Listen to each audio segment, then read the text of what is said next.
Hello, I'm Dr. Manuel G. Saldivar. I'm a cognitive psychologist and a university faculty member. On this channel, I focus on ideas and concepts that will help you become more successful as a college student. Please join me for today's episode.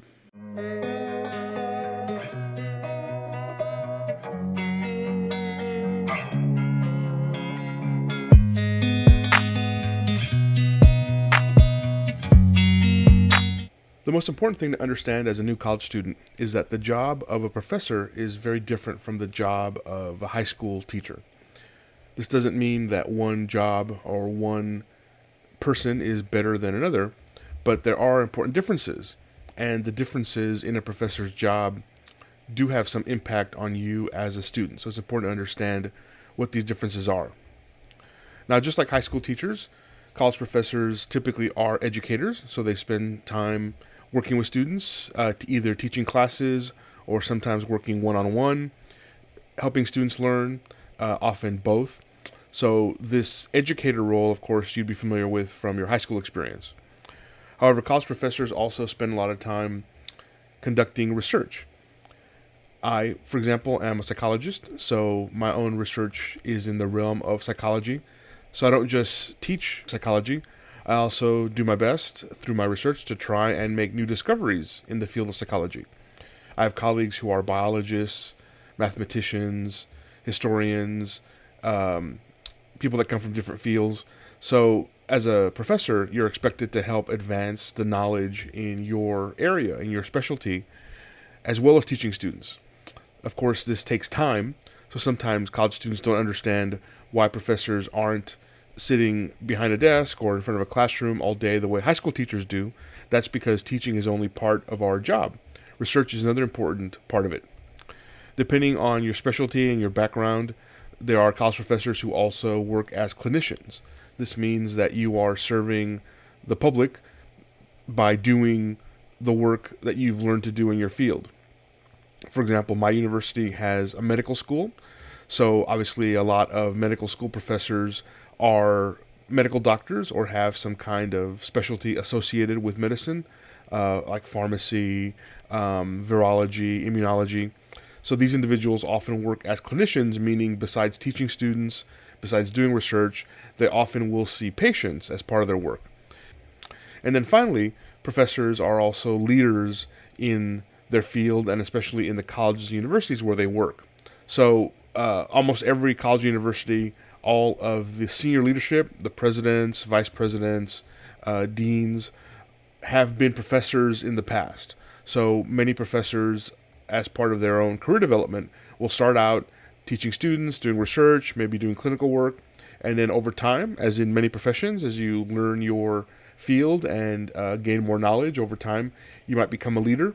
So the takeaway here again is that professors are not just teachers. That's why they're not called teachers. And as a student, the way that this really has a big impact on you is that most professors have to divide up their time between teaching and other responsibilities. This doesn't mean that teaching doesn't matter. I've been teaching college students for almost 20 years, and I'd say 99% of the professors I know really do sincerely love teaching and enjoy working with students. Honestly, most of us could make more money in our fields doing other things, so you don't work as a professor if you don't like working with college students and teaching, but that doesn't take away from the fact that we'll often have other responsibilities. So be mindful when you work with professors if they ever struggle to schedule time or they ask you to give them some consideration in terms of how much time they might need to respond to a question or to meet with you. It's not because they're indifferent to your problems or don't want to help. It's because they have other aspects of their job that they have to balance along with teaching and working with students. Now, new college students, partially because of the experiences they've had in high school, and I think partially just because it is certainly a new environment, and college can be a very different environment from other school experiences you've had. Many college students don't necessarily have a good grip on the etiquette that's expected of them in class. And by etiquette, I just mean the kind of behavior, the kind of manners that you want to show, not just to be respectful to your professors, but also to benefit yourself. If you understand the rules that you're expected to follow, besides making a good impression, I believe you will also help yourself and help your own career. So I want to cover 5 points of etiquette in class that you should keep in mind as a college student. The first is not to be afraid to ask questions. There are many students who feel, naturally enough, because it is part of human nature, who might feel some embarrassment about asking questions. You might be afraid that people will think you don't know what you're talking about or don't know what you're doing because you ask questions. On the contrary, college professors appreciate having students ask questions because it's the only way we can really get a good grip, besides testing or assignments, on whether or not our students are understanding the ideas that we're trying to teach them. As a matter of fact, there's a lot of evidence from research that college students who are open to asking questions, who are willing to let professors know when they need help understanding something, those students tend to have better outcomes. They tend to have better grades. They report being happier and more satisfied as college students. And this is because you're not only getting help when you need it to answer a particular question, but you're also taking ownership of your learning. You're showing that you're responsible enough to clear up any misunderstandings you might have. And also, of course, you're able to learn how to communicate with others when you do need help, when you do have some confusion. Another thing you need to be sure you're doing as a college student is understand the syllabus. At the high school level, typically you'll have your teacher, certainly, if not other people in your life, perhaps your parents, who will work to help you remember deadlines and keep track of work that has to be turned in.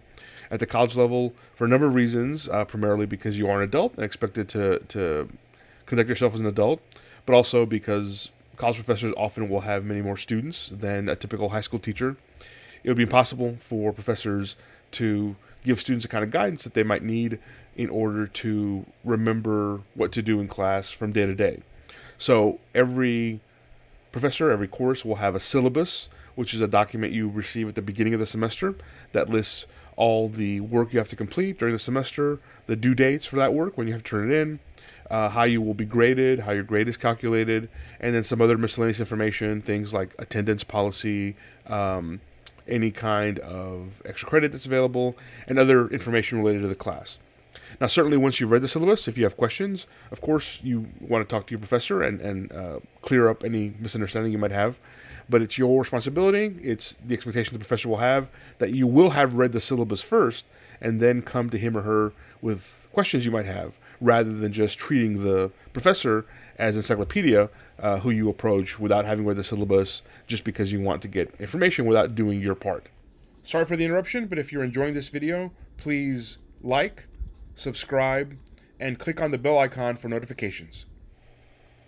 Be sure that you attend class regularly and arrive on time. Certainly everyone, including professors, may have particular circumstances, situations. You come out in the morning and your car has a flat tire, or you get stuck in traffic, or you have a family emergency, or something happens. And certainly everyone is tardy or even misses class every now and then. That's just part of life. But even in larger classes, believe me, professors will notice if you are constantly absent, even if they're not necessarily taking attendance. Not all professors take attendance, but frankly, every classroom is designed so that the people in the audience, the students, can easily see the professor. What students don't necessarily think about is that, of course, that works both ways, right?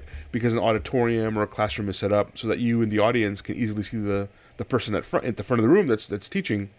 That means the person at the front who's teaching can easily see everyone in the room. And so if you are chronically absent, if you're chronically late, especially if you are late and then make a big production of coming in and taking your seat, which unfortunately some students do, you will get negative attention from the professor. And that's something you can easily avoid just by making an effort, making sure you are attending class and arriving on time. You will typically be expected to participate in a college class. This may look different in different classes. In some cases, you may have questions that you're asked to respond to. You may work with a partner or a small group to accomplish some task. In some classes, you may have more formal group projects where actually your grade or part of your grade is dependent on you and your group working together to do something or other. I understand some students are more comfortable than others working in groups, but just be aware that professors don't have these group activities in order to torture students, it's because one of the skills you need to pick up as a professional, whatever your profession is going to be, whether you work in healthcare, whether you want to be a teacher yourself, whether you want to work in science, engineering, business, being able to work with other human beings is an important skill. And college is a great place to develop that skill. And so, of course, that's one of the reasons why you'll be expected to work with others, to participate in activities in class. And then finally, be sure that you are completing readings. I know this can often be a challenge for students. Typically, in most college classes, you'll often have much more reading to do over a semester than you would have had in a class in high school. And believe me, professors are aware that this takes time, takes effort. But of course, as I've mentioned in prior episodes, I would point you especially to episode 1 of this series.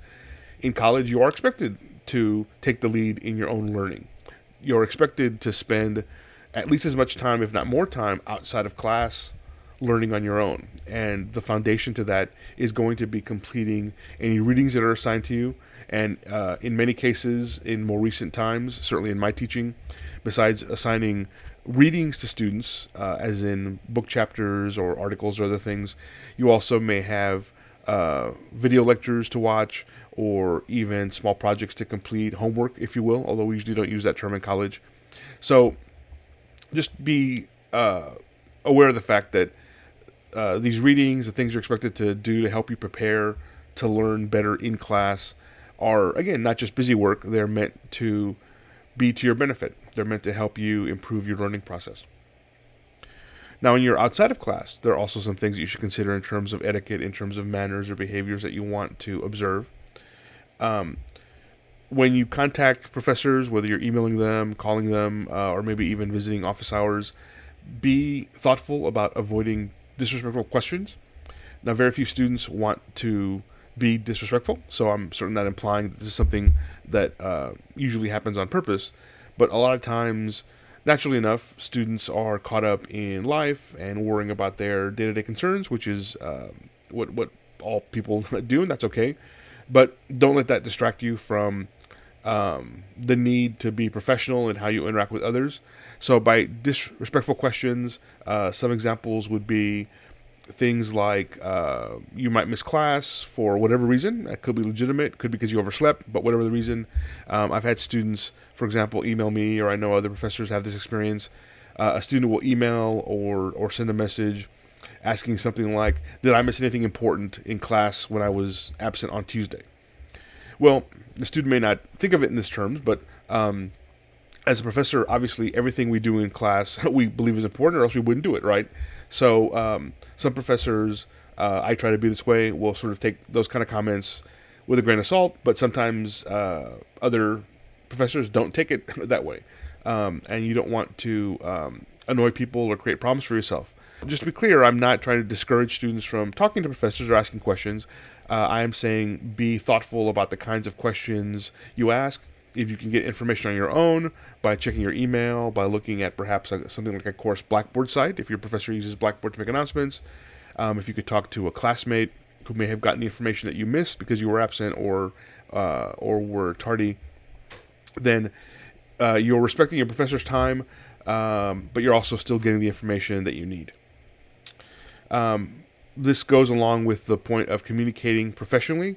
I have a separate video available on my channel, and I'll link it in the description box below on how to email professors.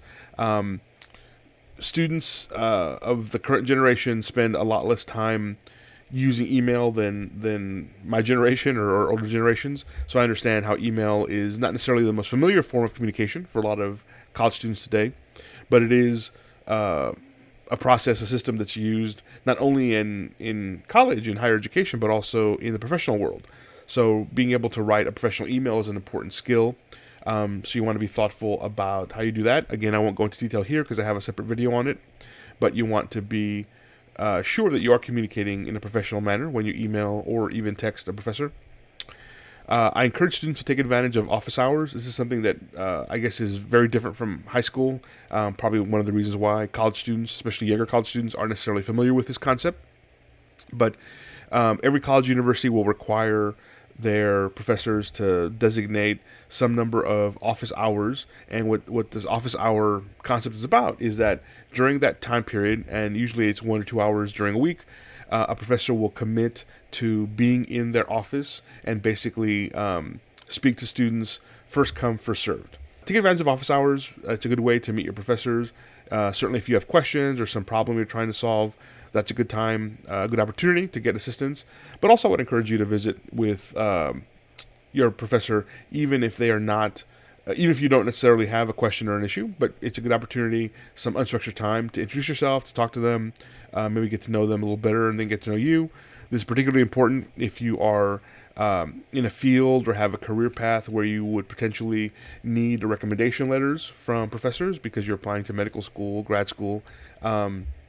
Office hours is a good opportunity to be able to get to know a professor better outside of class, but not necessarily have to go through a lot of hoops in the sense of making appointments or having to find a specific time.